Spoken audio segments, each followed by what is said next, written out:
What happens when a wolf realizes he's trapped inside the lion's cage? Ramzan Kadyrov, the iron-fisted ruler of Chechnya, has spent 2 decades proving his loyalty to Vladimir Putin. He has crushed enemies, silenced critics, and built a personal army that answers only to him. But now the cage is closing, and the same 25,000 soldiers who once marched for Moscow are preparing for a very different war, one against their master. This is not speculation. The cracks are showing, and the moment Kadyrov runs out of time, everything changes. Before you watch another move in this dangerous game, I need you to do something. Hit that like button, subscribe to this channel, share this video with someone who needs to understand what's really happening in Russia. Because if this story unfolds the way I believe it will, you will want to be here for every step. Now let's look inside the mind of a man who built his empire on loyalty, but is now staring at the end of his leash. To understand why Kadyrov is in trouble, you need to understand the man himself.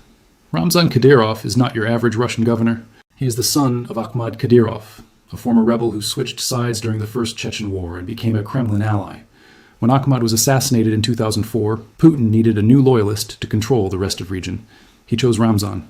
At just 24 years old, Kadyrov was handed control of Chechnya, and he turned it into his personal kingdom. Think about that. Putin gave him power, but he also gave him freedom. Kadyrov was allowed to build his own security forces. He created units like the Akhmat Battalion and the Kadyrovtsy. These are armed groups that answer directly to him. These are not Russian soldiers. They are Chechen soldiers who swear loyalty to Kadyrov first and Putin second. That is a dangerous arrangement, even for a dictator, because as long as Kadyrov stayed useful, Putin looked the other way. But the moment Kadyrov becomes a liability, the leash will tighten. For years, this arrangement worked perfectly. Kadyrov crushed any opposition in Chechnya. He silenced journalists, detained activists, and ran the region like a feudal estate. He even built a massive mosque, a sports complex, and a luxury hotel in Grozny. Everything looked stable. But underneath that stability, a different story was unfolding. Kadyrov was not just governing Chechnya, he was building a personality cult. He appeared on television, often dancing or wrestling with bears. He posted videos of himself training with his troops. He made threats against anyone who criticized him. He became larger than life, but larger than life is also larger than the system. And the system in Russia is built on one man at the top, Putin. No regional leader is supposed to be bigger than the president, but Kadyrov was getting close. He had his own social media presence. He had his own foreign policy. He even started making statements about Ukraine that sometimes contradicted Kremlin messaging. This is where the tension begins. Now let's talk about the war in Ukraine. When Putin launched the full-scale invasion in February 2022, Kadyrov was one of the first to pledge support. He sent thousands of Chechen fighters to the front lines. He posted videos of them praying before battle. He called them heroes. And for a while, the Kremlin was happy. Here was a loyal ally, willing to spill blood for the motherland. But war has a way of exposing cracks. The Chechen troops were not the super soldiers that Kadyrov's propaganda claimed. They took heavy losses. Some units performed poorly, others refused to fight. And then, in late 2022, something unexpected happened.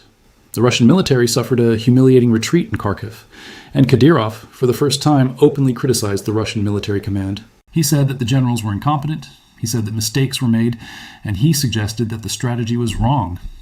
Stop and think about that. A regional leader, someone who owes his entire career to Putin, publicly slamming the Russian army. That is not just a statement, that is a challenge. And Putin does not tolerate challenges. But Kadyrov did not stop there.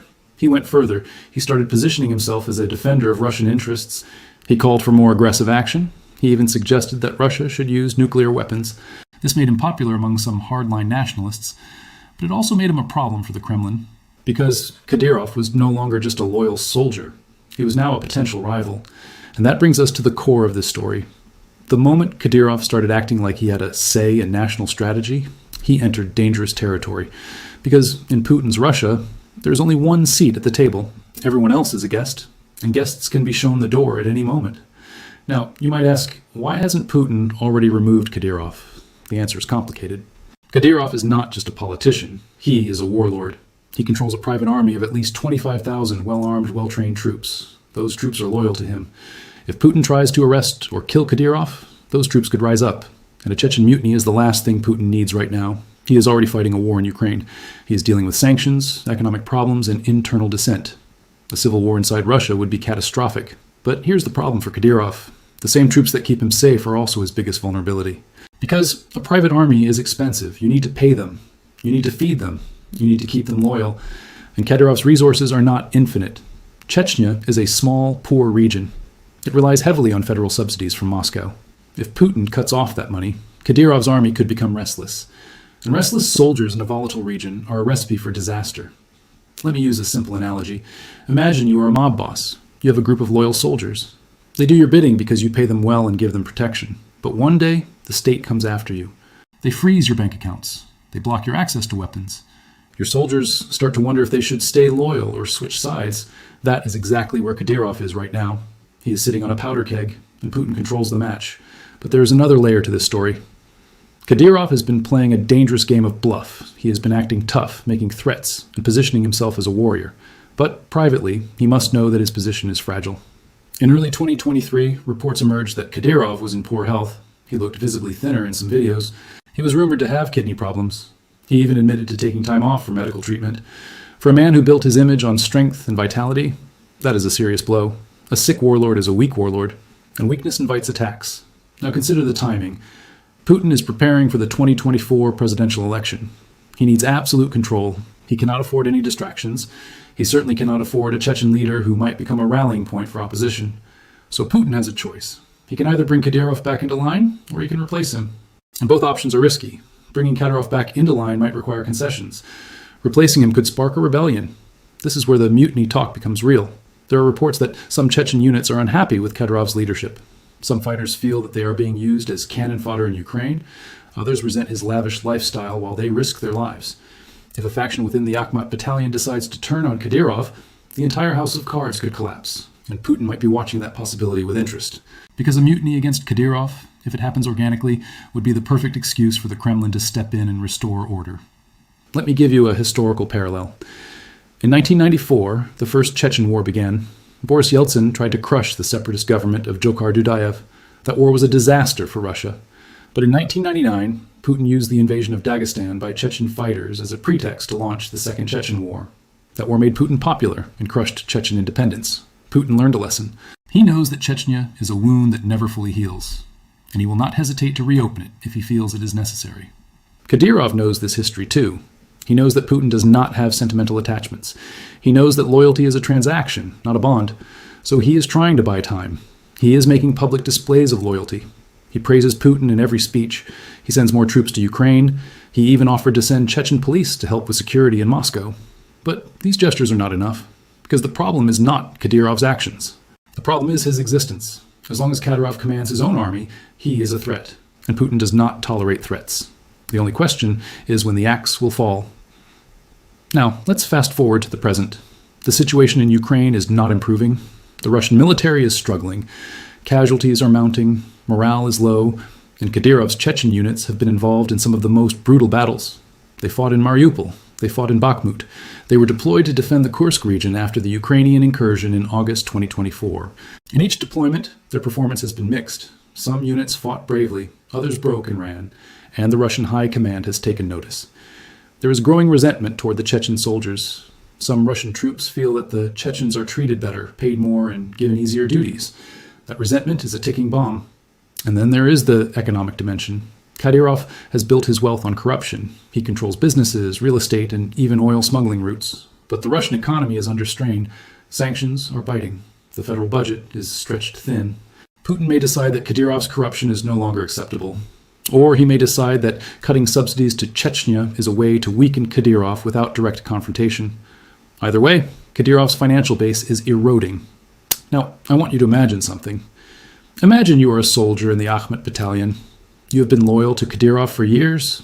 You have fought for him. You have killed for him. But now you see that the money is drying up. You see that your commander looks sick. You see that the Kremlin is unhappy. And you start to wonder, what happens to you if Kadyrov falls? Who will protect you? Will you be arrested? Will you be killed? Your loyalty starts to waver, and that is the moment when a mutiny becomes possible. You might have heard about the Wagner Group mutiny in June 2023. Yevgeny Prigozhin led his mercenaries on a march toward Moscow. The rebellion ended only when Putin made a deal with Prigozhin, who was later killed in a plane crash. That event shook the Kremlin to its core, and it proved that even the most loyal fighters can turn against their master. Kadyrov watched that mutiny very closely. He saw that Wagner's soldiers were willing to march on Moscow, he saw that Putin had to negotiate, and he saw that Prigozhin died anyway. That is a powerful lesson. If you challenge Putin, you either win completely or you die. There is no middle ground, so Kadyrov is now in a position where he cannot win. If he stays loyal, he might be quietly purged. If he rebels, he faces the full force of the Russian military. And if he tries to negotiate, he ends up like Prigozhin. This is the trap, and Kadyrov knows it. What happens next? Scenario 1, Putin removes Kadyrov through a quiet palace coup. Scenario 2, Kadyrov senses the danger and tries to escape to the Middle East. Scenario 3, the most explosive, a mutiny where a faction of Chechen soldiers turns on him. But even a successful mutiny is not clean. Chechnya has a long history of violence and revenge. If Kadyrov is removed, his supporters might not accept the new order. Guerrilla warfare could return. This is the central tension. Kadyrov is a creature created by Putin designed to control Chechnya. But now he has become his own master. Putin may have to destroy his creation before it destroys him. As the war in Ukraine drags on, the center is weakening and cracks appear. Kadyrov is one of those cracks. Ramzan Kadyrov is driven by one thing: fear. Fear of losing power. Fear of dying. He stays in his fortress in Grozny, but a fortress can become a prison, and a prison can become a tomb. If you found this valuable, subscribe to this channel right now and leave a comment below. Now, let's step into the final piece of this puzzle, the role of Chechen society. Young Chechens are beginning to question whether Kadyrov is worth the cost. Imagine a chessboard. Putin is cold and patient. Kadyrov is aggressive and loud. The pieces are moving fast. One of them is about to be taken off the board. The clock is ticking. The knives are sharpening. 25,000 Chechen soldiers are watching. If you want to understand the story before it happens, subscribe and stay with me. Good luck, and be ready.